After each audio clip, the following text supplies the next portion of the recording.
شرور أنفسنا ومن سيئات أعمالنا من يهده الله فلا مضل له ومن يضلل فلا هادي له وأشهد أن لا إله إلا الله وحده لا شريك له وأشهد أن محمدا عبده ورسوله أما بعد فإن خير الكلام كلام الله وخير الهدي هدي محمد صلى الله عليه وسلم وشر الأمور محدثاتها وكل محدثة بدعة وكل بدعة ضلالة وكل ضلالة في النار.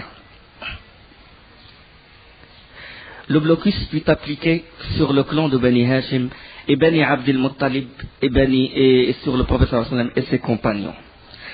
Comme j'ai dit dans le cours précédent que cette déclaration fut suspendue solennellement pour avoir un caractère sacré, elle fut suspendue à l'intérieur de la Kaaba et le blocus dura 3 ans. 3 ans de famine, 3 ans de misère, au point que certains compagnons du prophète sallallahu alayhi wa sallam mangeaient des feuilles des arbres. Au point que je crois que dans une version, Sa'd ibn Abi Waqqas radiyallahu anhu, il sortait pour faire ses besoins, puis il a trouvé quelque chose par terre et c'était une peau d'un chameau. Et cette peau, il l'a prise et il l'a cuite et il l'a mangée. Tellement le blocus était intense. Et non seulement les musulmans ont souffert, mais aussi les non-musulmans parmi les Bani Hashim et les Bani Abdi Manaf. Mais malgré ceci, ce blocus ne fut pas toujours rigoureusement appliqué. Parce que il y avait des gens, des notables du clan, des notables de Quraysh qui avaient des sympathies avec Abu Talib, avec le clan de Bani Hashim. Et ils envoyaient secrètement des chameaux pleins de denrées alimentaires pour les aider, mais ça ne suffisait pas. Mais le plus virulent d'entre les Qurayshites, c'était surtout Abu Jahl.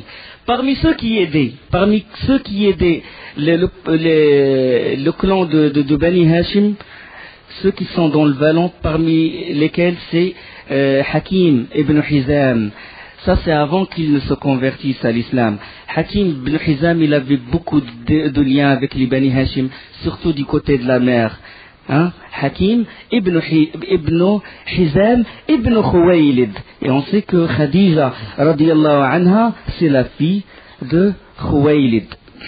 Donc, un jour Hakim ibn Hizam était accompagné de son esclave. Tous deux semblaient aller du côté du vallon d'Abu Talib avec un grand sac de blé. Et Abu Jahl leur barra le chemin. Il leur barra le chemin et il a senti qu'ils veulent aider le clan de Abu Talib. Il leur dit: où est-ce que vous allez? Et là, Hakim ibn Hizam, il lui a répondu: ça ne te regarde pas. Il lui a dit: tu emmènes de la nourriture à Mohammed et à ses compagnons. Et là, Hakim ibn Hizam, il lui a dit: ce n'est pas ton affaire. Ce n'est pas ton affaire, je fais ce que je veux. Et là, Abu Jahl lui a dit: non, je te laisserai pas, c'est pas seulement ton affaire, c'est aussi mon affaire, par Allah, je te dénoncerai chez les Quraysh. Je dirais que c'est un traître.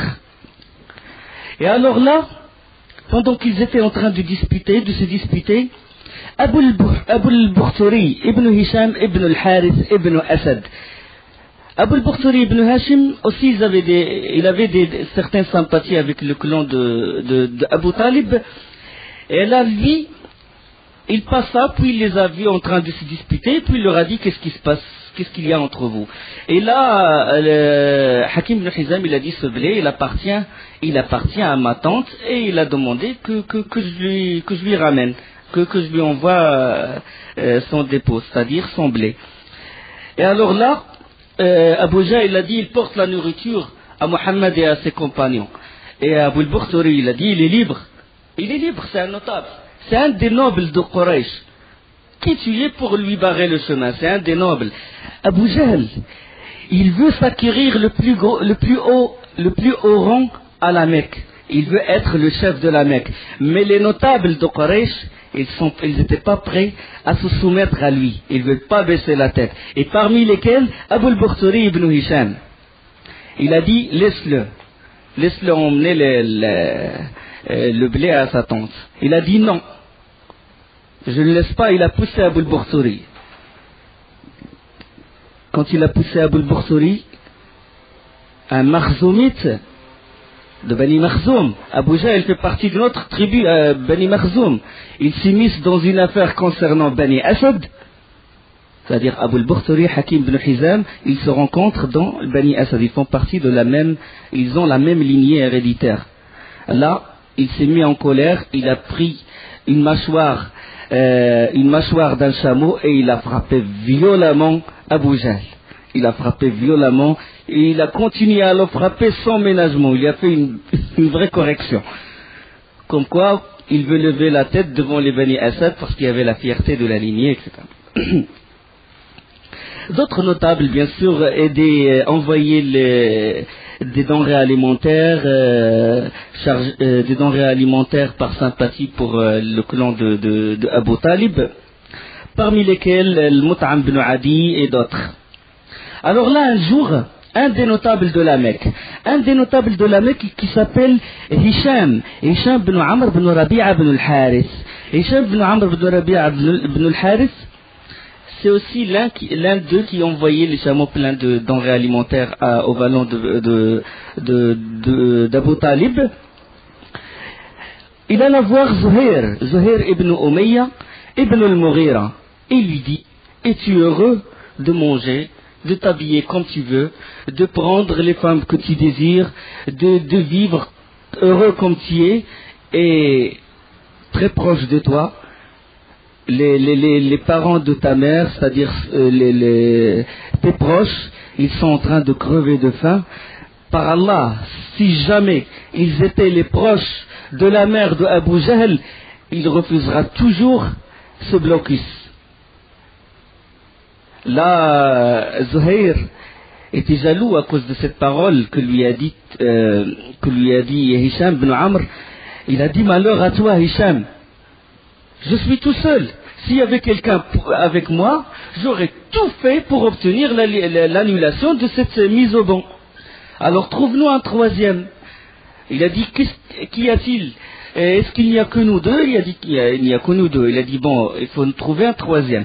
Alors là, Hisham ibn Amr ibn Rabi'a ibn al-Harith, il alla trouver Al-Mut'am ibn Adi qui a des sympathies avec le clan d'Abu Talib. Il lui a parlé, il a discuté avec lui, il a dit: trouve-nous un quatrième. Hisham ibn Amr, il alla trouver Abu al-Bukhturi ibn Hisham, lui-même qui a donné une vraie correction à Abu Jahl. Il a accepté sans hésitation, puis Abu al-Bukhturi il a dit: nous on n'est que 4, il nous faut un cinquième pour faire vraiment le poids. Alors là, Hisham ibn Amr, il alla voir Zum'a ibn al-Muttalib ibn Asad.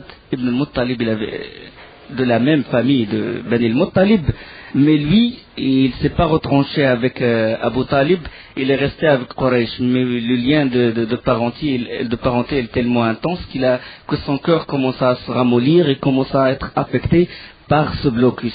Il accepta.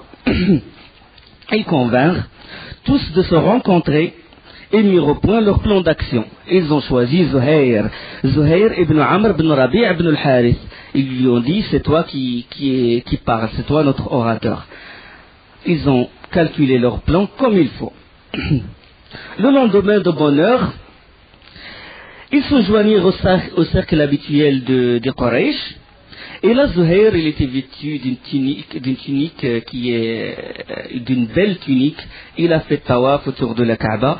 Peu après, il se tourna vers le clan des Qurayshites, vers le cercle des Quraysh. Et puis il leur a dit: peuple de la Mecque, allons-nous continuer à manger et à nous vêtir tandis que les fils de Bani Hashim sont en train de périr, sans pouvoir les aider, sans pouvoir acheter, sans pouvoir vendre? Par Allah, je ne vais m'asseoir que si on déchire ce document de rupture et d'injustice. Là, Abu Jahl, il se leva, il a dit: tu es menteur, tu mens. On va pas annuler cette mise au banc. Et là, quand il a dit ceci, Zum'a, ils ont déjà préparé leur coup la veille. Zum'a, il a dit: c'est plutôt toi le menteur. Nous n'étions pas favorables. Nous n'étions pas favorables à ce qui a été rédigé dans ce document. Il faut qu'il soit annulé. Et après Abu Jahl, il s'est levé, il dit non, il ne sera pas annulé. C'était un engagement entre les Qurayshites, il ne faut pas l'annuler. Là, la troisième personne, il s'est levé et il a dit, c'était Abu al-Bakhtari, il a dit nous ne sommes pas d'accord avec ce qui a été rédigé. Il a dit Zum'a, il a raison. Puis Abu Jahl, de nouveau, il a essayé de se défendre, il a dit non, il ne sera pas annulé ce pacte-là. Et là, Al-Mut'im ibn Adi, il a dit les deux ont raison, par Allah, nous n'étions pas d'accord avec ce qui a été rédigé, s'il sera annulé. Non, il ne sera pas annulé, s'il sera annulé. Les gens, quand ils voient cette scène, ils se disent comment? Abu Jahl, 1 contre 5. Une personne, il est contre l'annulation de la mise au banc, et 5 personnes contre eux. 5 personnes. Mais ces 5 personnes ont déjà organisé, ont déjà préparé, ont déjà mis au plan leur coup. Et là, les Qurayshites étaient en train de regarder cette scène et tout. Bon, chacun d'eux, il s'est dit, bon, si moi je me mets du côté de Abu Jahl, peut-être qu'un 6e ou un 7e va monter, va se dresser contre moi, je vais être ridiculisé comme Abu Jahl. Il vaut mieux se taire. Mais là, ce n'était que 5. Ce n'était que 5 hommes, mais 5 hommes bien organisés. Parce que 5 hommes bien organisés, ils peuvent battre des dizaines, ils peuvent battre des centaines. Une leçon. 5 hommes bien organisés. Alors, là, Al-Mut'im ibn Adi, qui fait partie des 5, entra dans la Kaaba pour y prendre le document. Et il a trouvé une chose étonnante, c'est que le parchemin, là, la feuille, elle a été rangée par les termites. Elle a été rangée par les termites, sauf un petit morceau où on distingue les mots suivants. Bismika Allahum, en ton nom, ô Allah. La seule phrase qui est restée, toute l'injustice qui était dans la feuille a été mangée par qui? Par les termites? Non, par les soldats d'Allah subhanahu wa ta'ala. Wa ma ya'lamu junuda rabbika illa hu. Nul ne connaît les soldats d'Allah sauf lui subhanahu wa ta'ala. Donc là, Abu Jahl, il a su qu'il serait vain de riposter, il a su qu'il serait vain d'aggraver la situation. Alors là, le pacte fut déchiré et annulé. Un groupe de Quraysh, il va apporter la bonne nouvelle aux Bani Hashim et Bani al-Muttalib qui quittèrent le vallon de Abu Talib. Cette mise au banc ne fut annulée, comme j'ai dit tout à l'heure, qu'après 3 ans. 3 ans de famine et de souffrance. 3 ans de souffrance. Durant cette période mécoise, comment le prophète sallam il a souffert des agissements de son peuple, séquestration de sa famille, de son entourage, même même ceux qui ne sont pas musulmans, séquestration des compagnons qui sont les plus proches, à savoir Bilal, Khabbab ibn al-Aras, Sumayya radiyallahu anha et tous ses compagnons. Donc, malgré ceci, le prophète sallallahu alayhi wa sallam a patienté. Il a patienté. Et la 10e année, quelques jours après l'annulation de cette mise au banc, quelques jours est mort Abu Talib. On sait qu'Abu Talib il a soutenu fermement le prophète sallallahu alayhi wa sallam, bien qu'il ne soit pas de sa religion. Il a souffert à cause du prophète sallallahu alayhi wa sallam. Il a vraiment souffert, il l'a soutenu fermement. L'histoire de sa mort, c'est qu'Abu Talib il tomba malade. Alors là, dès que Abu Jahl il fut informé qu'il ne tarderait pas de mourir, il a couru chez lui et trouva le prophète sallallahu alayhi wa sallam à son chevet. Et le prophète sallallahu alayhi wa sallam il lui dit mon oncle, dis la ilaha illallah Muhammadur Rasulullah, une parole par laquelle je témoignerai en ta faveur devant Allah subhanahu wa ta'ala. Dis mon oncle la ilaha illallah Muhammadur Rasulullah. Abu Jahl là, il a riposté, il a dit Abu Talib, tu vas laisser tomber la religion de Abd al-Muttalib. Si vraiment tu fais ça, ça sera vraiment une honte, ça sera vraiment... On va perpétuer cette honte éternellement. Les Arabes, ils vont perpétuer cette honte comme quoi Abu Talib, il a laissé la religion de ses ancêtres, de ses parents. Et le professeur sallam, il insiste, il dit, dis mon oncle, dis la ilaha illallah, Muhammadur Rasulullah. une parole par laquelle je témoignerai en ta faveur devant Allah, le jour de la résurrection. Le prophète sallallahu alayhi wa sallam ne cesse de lui répéter cette formule de tawhid, d'unicité. Abu Jahl s'oppose et Abu Talib hésitant, est-ce qu'il la prononce ou non? Et finalement il dit ala millati Abd al-Muttalib, dans la religion de Abd al-Muttalib, et il expira. Et il est mort mécréant. Le prophète sallallahu alayhi wa sallam, malgré ceci, il a dit, je ne cesserai d'implorer à Allah qu'il te pardonne tant qu'il ne me l'interdit pas. Je vais toujours implorer Allah pour qu'il te pardonne. Et Allah, il a fait révéler وَمَا كَانَ لِلنَّبِيِّ وَالَّذِينَ آمَنُوا مَعَهُ أَن يَسْتَغْفِرُوا لِلْمُشْرِكِينَ وَلَوْ كَانُوا أُولِي قُرْبَى مِنْ بَعْدِ مَا تَبَيَّنَ لَهُمْ أَنَّهُمْ أَصْحَابُ الْجَحِيمِ. Il n'appartient ni à l'envoyé, ni aux croyants de demander pardon pour les associateurs, même comptant parmi leurs proches, une fois bien établi que ceux-là seront les hôtes de l'enfer. Sourate 9, verset 113. Il est mort mécréant. Ça veut dire quoi? Ça veut dire quoi? Il l'a soutenu fermement. Ça veut dire quoi aussi? Que le prophète sallallahu alayhi wa sallam il a dit, dis la ilaha illallah. Est-ce que c'est juste une parole? Est-ce que c'est juste? Est-ce que Abu Talib il croit que c'est seulement une parole? Non, parce que le dernier mot qu'il a dit, ala millati Abd al-Muttalib, c'est une religion, pas seulement une parole de la bouche, c'est une religion. Hein? Parce que c'est vrai que Abu Talib il l'a soutenu, mais Abu Talib il a aimé le prophète sallallahu alayhi wa sallam en tant que homme, en tant que personne. Il fait partie du Bani Hashim, c'est son neveu, il a de bonnes qualités, mais pas en tant que prophète. Il y a une grande différence entre ces deux choses-là, parce que il y a une différence. Pourquoi? Parce que aimer le prophète sallallahu alayhi wa sallam en tant qu'être humain, qu'il est beau, qu'il a les yeux noirs et le décrire dans des poèmes, c'est une chose. Et de l'aimer en tant que messager, et d'aimer son message, et de le suivre. De le suivre depuis la chose la plus simple, enfin c'est pas une chose plus simple, depuis le siwak jusqu'aux jihad, jusqu'aux choses plus importantes. Le suivre, c'est ça ce que ça veut dire l'amour. Allah il veut pas de cet amour. L'amour d'Abu Talib qu'il a porté au prophète sallallahu alayhi wa sallam, Allah il veut pas de cet amour. Allah il veut un amour pressé, un amour bien précis. قل إن كنتم تحبون الله فاتبعوني يحببكم الله ويغفر لكم ذنوبكم. Si vous aimez vraiment Allah, alors suivez-moi. Parce que pour que tu montres, pour Allah subhanahu wa ta'ala accepte cet amour, il faut qu'il se traduise par l'acte, par le fait de suivre sa sunna. Hein? Allah il ne veut pas d'un amour qui se décharge dans un poème ou dans une fête de la naissance du prophète. Et on fait le contraire de ce que fait le prophète sallallahu alayhi wa sallam. L'amour c'est un pilier de l'unicité. D'accord? L'amour c'est un pilier de tawhid. Et Abu Talib, il sait que ce n'est pas une parole, la ilaha illallah, il sait très bien que c'est une religion. Il sait très bien que la ilaha illallah, ça veut dire quoi? Ça veut dire quoi la ilaha illallah? C'est une négation et une affirmation.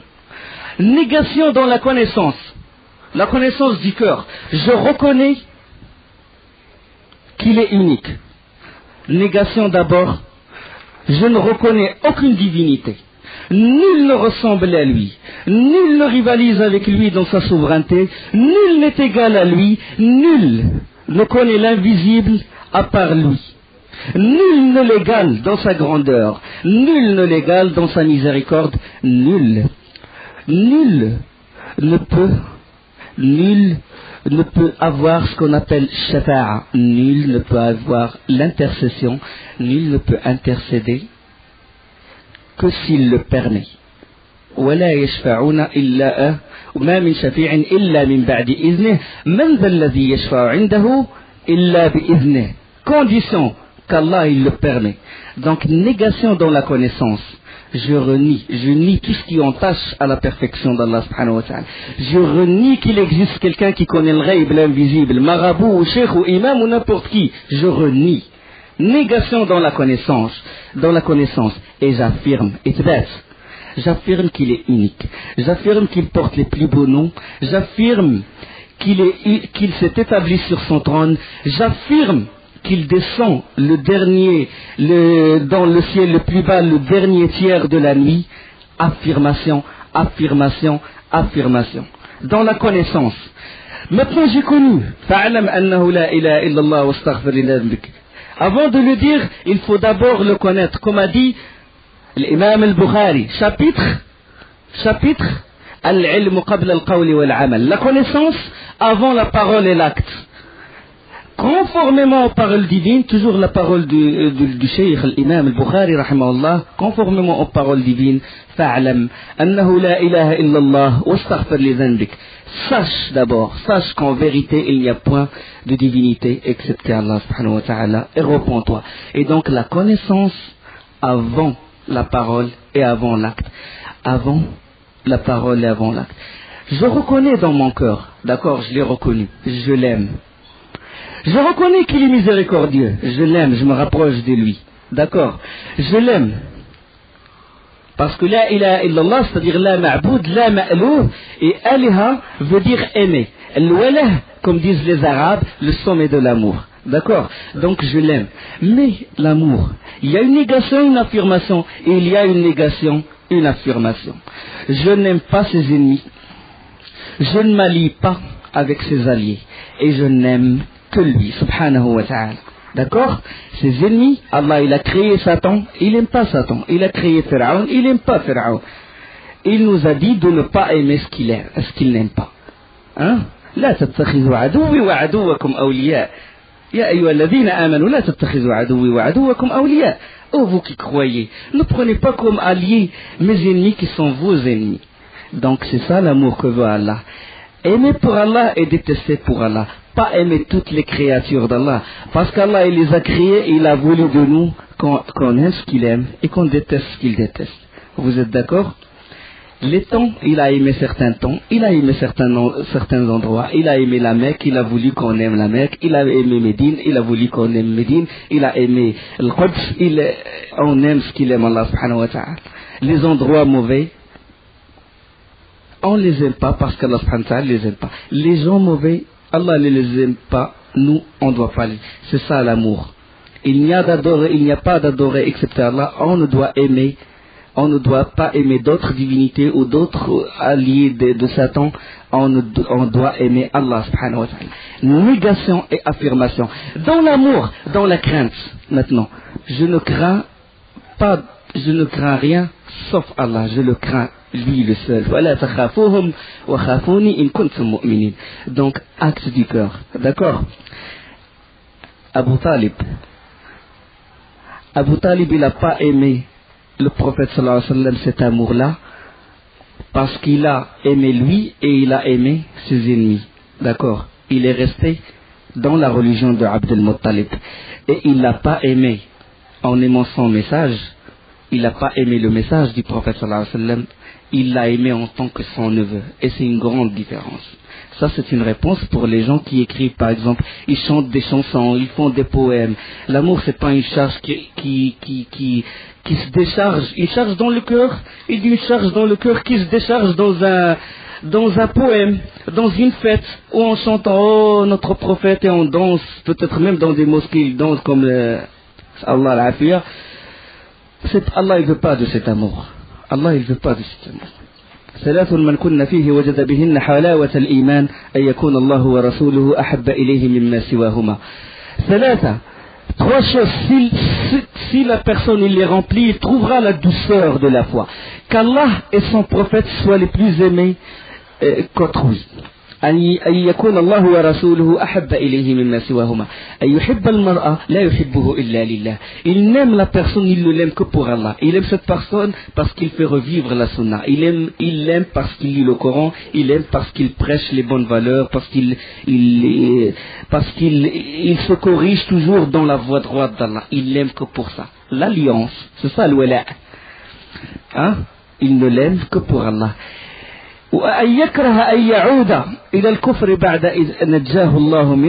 Et qu'il lui répugne de retourner à la mécréance après qu'Allah subhanahu wa ta'ala l'en a sauvé. C'est-à-dire si on lui donne le choix de se jeter dans le feu ou bien de tomber dans la mécréance, il lui répugne de retourner à la mécréance, il lui répugne al-bara'. Aimer, voilà, et juste après, détester. Je me désavoue. Millat Ibrahim alayhi salam. Inni bara'un minkum wa mimma ta'budun. Je me désavoue. Se désavouer des autres divinités, se désavouer des associateurs et leurs alliés. C'est ça l'amour que veut Allah subhanahu wa ta'ala. La crainte, il y a aussi négation et affirmation. Maintenant, cet amour, il doit pousser à l'axe du corps. Je l'aime, je me rapproche de lui avec les bonnes œuvres. Ça ne suffit pas, je ne fais ni prière, je ne me rapproche pas d'Allah subhanahu wa ta'ala extérieurement. L'amour intérieur, il est faux parce qu'il est obligatoire, il y a une implication directe entre l'intérieur et l'extérieur. Je l'aime, je me rapproche de lui par la salat, par le zakat, par le fait de faire da'wah, par beaucoup de choses, par tout ce qu'aime Allah subhanahu wa ta'ala. J'essaie de l'appliquer comme il faut. D'accord? Donc se soumettre extérieurement. Se soumettre extérieurement, comme j'ai dit, par la salat et de même, dans les actes extérieurs, il y a négation et affirmation. Je n'invoque pas les autres idoles, ni tombe, ni cheikh, ni wali. J'invoque Allah subhanahu wa ta'ala. D'accord? Je ne prie, je ne fais pas la salat pour autre qu'Allah subhanahu wa ta'ala. Donc, tout ça, c'est l'unicité d'Allah subhanahu wa ta'ala. Ça ne se réduit pas à une simple adhésion du cœur, ce n'est pas une charge du cœur, ce n'est pas une parole. D'accord? Parce que l'hypocrite, il la prononce et il est plus bas, dans le degré plus bas que le kafir. Et pourtant il la prononce. Ça veut dire quoi? Il faut une soumission intérieure et extérieure. Revenons à la mort de Abu Talib. Le prophète sallallahu alayhi wa sallam, il dit à propos de Abu Talib qu'il est dans une petite mare de feu, lui arrivant aux chevilles, qui fait bouillonner son cerveau. C'est-à-dire il a eu une intercession spéciale, mais cette intercession ne va pas jusqu'à le sortir de l'enfer. Cette intercession va jusqu'à lui alléger le châtiment de l'enfer. 50 jours après la mort de Abu Talib, Khadija radiyallahu anha est morte. Khadija, qui l'a soutenu fermement. Abu Talib, c'était le soutien extérieur.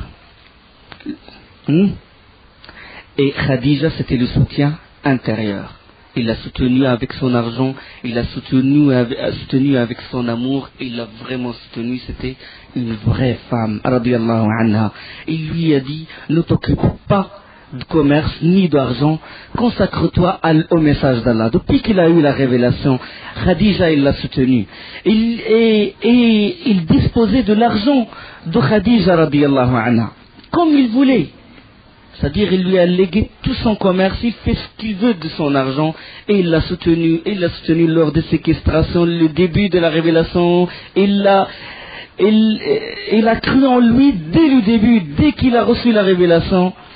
Il lui a dit, Allah ne t'abandonnera jamais, parce que tu aides les âmes en détresse, tu délivres les âmes en détresse, tu aides les pauvres, tu es bien, tu soutiens tes proches parents, Allah il ne t'abandonnera jamais. Quand il a tremblé au début de la révélation, quand il a eu cette frayeur, parce qu'il n'était pas prêt à recevoir la révélation au début, sallallahu alayhi wa sallam. Donc il constitue la couverture intérieure, radiyallahu anha. Le prophète sallallahu alayhi wa sallam, il a dit à son propos que Jibril m'est venu et il m'a dit, ô messager d'Allah, Allah subhanahu wa ta'ala, il te demande de transmettre le salam, le salut à Khadija, et tu dois lui dire, donne la bonne nouvelle à Khadija, il aura un palais au paradis en perles. C'est-à-dire Allah subhanahu wa ta'ala, il a donné la bonne nouvelle à Khadija pendant son vivant. Il a dit, transmets le salut d'Allah à Khadija, et dis-lui qu'il aura un palais en perles. Dans un hadith authentique du Bukhari,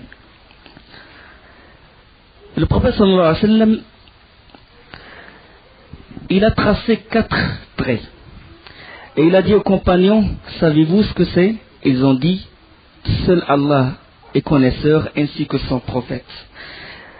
Et il a dit, ces 4 traits sont les meilleures femmes du paradis. Khadija bint Khuwaylid, Fatima bint Muhammad sallallahu alayhi wa sallam, Maryam bint Imran, Maryam bint Imran, wa Asiyah bint Muzahim, Zawjatu Fir'aun.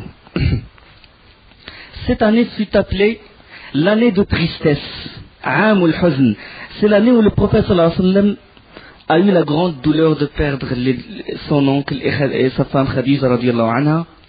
Et alors là, après la perte de cette double protection,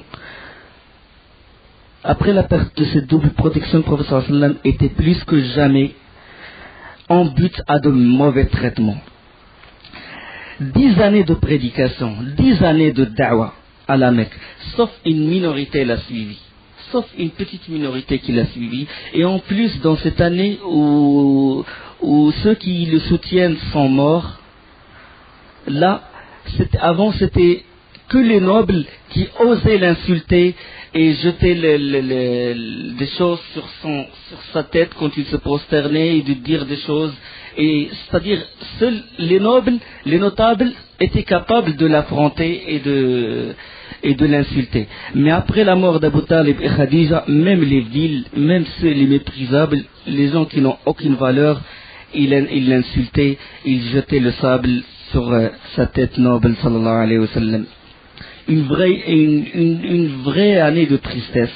Alors là, à ce moment-là, le prophète sallallahu alayhi wa sallam, il décida d'aller, de sortir, de quitter la Mecque et de chercher l'appui de la part d'autres tribus. Peut-être que d'autres personnes de l'extérieur de la Mecque, 10 années de prédication, sauf une minorité l'a suivi, peut-être qu'il y aura une issue dehors, peut-être que dans d'autres tribus peuvent l'aider. Là, quelle est la ville la plus proche? Quelle est la ville la plus proche de la Mecque? C'était Taïf. Taïf, la ville de la tribu de Taqif, les gens de Taqif. Il alla à pied à la ville de Taïf. En bordure de la ville, il a trouvé 3 des notables de Taïf. 3 des notables, Abd Yalil, Mas'oud et Habib. 3 frères qui sont les fils d'Amr ibn Umayr. Alors là, le prophète sallallahu alayhi wa sallam se dirigea vers eux et il demanda la permission de discuter avec eux. Ils acceptèrent. Un noble qui fait partie de Bani Hashim, il mérite qu'on l'écoute. Alors là, le prophète sallallahu alayhi wa sallam leur parla de l'islam, leur récita certains versets du Coran, et lorsqu'il leur demanda d'accepter l'islam et de l'aider contre ses adversaires, l'un des 3 frères répliqua et dit, par Allah, je ne te croirai que si j'arracherai moi-même les tentures de la Kaaba. Oh, c'est des kuffars, mais il vénérait la Kaaba, c'est-à-dire il ne le croira jamais. Puis l'autre il a dit, Dieu n'a trouvé personne que toi pour envoyer. Il n'a trouvé personne parmi les nobles, il n'a trouvé que toi. Et puis le troisième il a dit, moi je ne te parle même pas. Je n'ai rien à te dire. Parce que si tu es un prophète, tu es trop important pour moi, pour que je te parle. Et si tu es menteur, alors là, tu es trop bas pour moi, pour que je t'adresse la parole. Dans les 2 cas, c'est-à-dire, t'as vu le kufr, subhanallah. Alors là, le prophète sallallahu alayhi wa sallam, il se leva, il a dit, puisque vous avez décidé ainsi, laissez-moi parler avec les habitants de la ville. Soyez discrets, laissez-moi au moins, ne vous opposez pas entre moi et les gens de la ville. Alors là, à peine il a fait quelques pas, que déjà, ils ont donné l'alerte, ils ont appelé leurs esclaves, leurs enfants, les gens méprisables, les insensés. Le prophète sallam rentra dans la ville cherchant quelqu'un qui peut l'écouter. Devant lui, deux rangs d'esclaves et tout, commencèrent à l'insulter, à l'injurier, à crier et à lui jeter des cailloux. À chaque fois qu'il lève un pied, il le frappe dans le pied. Il pose un pied, il le frappe, jusqu'à ce que ses pieds étaient ensanglantés. L'accueil de Taïf au prophète sallallahu alayhi wa sallam. Le prophète sallallahu alayhi wa sallam, il marcha, il a fait demi-tour, et eux derrière lui, toute une meute qui criait, qui insultait, avec le sang qui coulait des pieds du prophète sallallahu alayhi wa sallam, et il était obligé de se réfugier dans un jardin qui est dans la bordure de Taïf. Et il s'est assis près d'un arbre. Mais ce verger-là, ce jardin-là, il n'était pas vide. Il n'y avait pas que le prophète sallallahu alayhi wa sallam. Il y avait d'autres personnes. Il y avait deux des notables de Quraysh. On sait que Taïf, il y a des collines et il y a beaucoup de jardins. Et les notables de Quraysh, ils préfèrent acheter des terrains en bordure de Taïf. Et Utba et Shayba ibn Rabi'a, c'était deux frères des notables, et ils avaient un terrain, un verger là-bas. Et le prophète sallallahu alayhi wa sallam, il est rentré justement dans leur jardin à eux. Il a cru qu'il n'y a personne et il s'est assis. Là, Utba, il a vu l'état où était le prophète sallallahu alayhi wa sallam, les pieds ensanglantés. En plus, la dernière fois qu'il a vu le prophète sallallahu alayhi wa sallam, c'était au chevet de son oncle Abu Talib. Tristesse sur tristesse, Utba et Shayba commencèrent à se ramollir. Là, sentant qu'ils pouvaient se montrer généreux, ils appelèrent un de leurs jeunes esclaves qui s'appelle un chrétien du nom de Addas. Ils lui ont dit: prends une de ces grappes de raisin, mets-la sur ce plateau et va l'offrir à cet homme-là en le priant de manger. Addas fit ce qu'on lui ordonnait,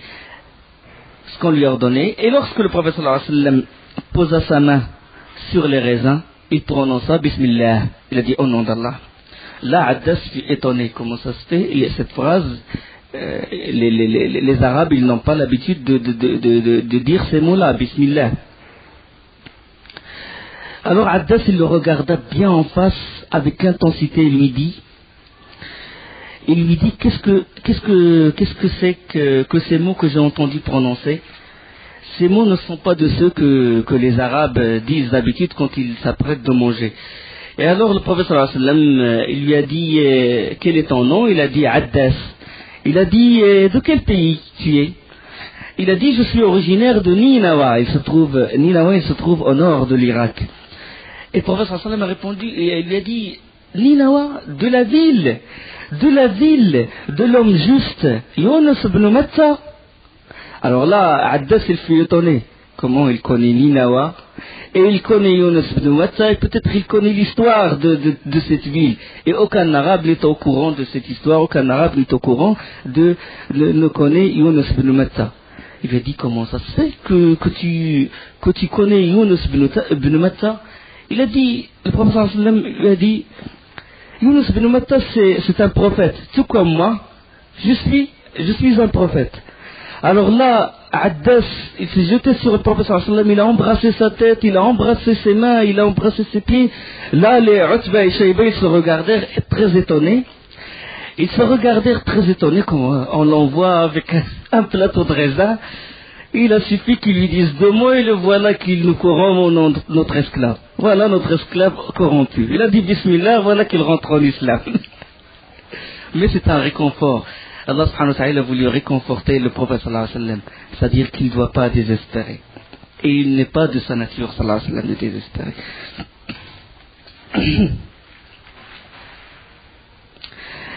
Là, quand Addas, il revint à eux, alors ils lui disent, honte sur toi, Addas. Pourquoi tu as embrassé la tête de cet homme? Tu as embrassé sa tête, ses mains et ses pieds. Et là, Addas l'a répondu, il a dit, par Allah, il m'a parlé des choses que seul un prophète peut connaître. Et là, ils lui ont dit, honte sur toi, Addas, reprirent-ils. Honte sur toi, tu vas laisser ta religion pour embrasser la religion de cet homme? Par Allah, ta religion à toi, elle est meilleure que sa religion à lui. Le kufr de... Cette histoire, il a été l'histoire où le prophète sallallahu alayhi wa sallam est allé à Taïf. Il a été rapporté par Ibn Hisham ou Tabari fi Tarikh, c'est-à-dire il est authentique. Là, le prophète sallallahu alayhi wa sallam, après ce fait, il a fait une invocation très touchante. Il a invoqué Allah subhanahu wa ta'ala et il a dit Allahumma ilayka ashku ضعف قوتي وقلة حيلتي وهواني على الناس اللهم إليك أشكو ضعف قوتي وقلة حيلتي وهواني على الناس. Oh Allah, à toi je me plains de ma faiblesse, du manque de mes moyens, du mépris des gens. Ya Arhamar Rahimin, Anta Rabbul Mustad'afin wa Anta Rabbi. Oh, le plus miséricordieux des miséricordieux, tu es le Seigneur des opprimés, et tu es mon Seigneur. Ila man takiluni, ila ba'idin yatahajjamuni, am ila adowin mallaktahu amri, illam yakun alayka ghadabun, illam yakun laka alayya ghadabun fala ubali, illam yakun بك علي غضب فلا أبالي ولكن عافيتك هي أوسع لي. Me laisseras-tu me fier à quelque étranger lointain qui me maltraitera ou à un ennemi que tu as rendu maître de moi? Si tu n'es pas courroucé contre moi, alors je ne me ferai pas de soucis. Mais ton aide gracieux m'ouvrirait un chemin plus vaste et un horizon plus large. أعوذ بنور وجهك الذي أشرقت له الظلمات وصلح عليه أمر الدنيا والآخرة من أن تنزل بي غضبك أو يحل علي سخطك. أعوذ بنور وجهك الذي أشرقت له الظلمات وصلح عليه أمر الدنيا والآخرة من أن تنزل بي غضبك أو يحل علي سخطك. Je prends refuge dans la lumière de ta face, par laquelle toutes les ténèbres sont illuminées et les choses de ce monde et de l'autre sont justement ordonnées, afin que tu ne fasses pas descendre sur moi ta colère et que ton courroux ne m'atteigne pas. لك العتبى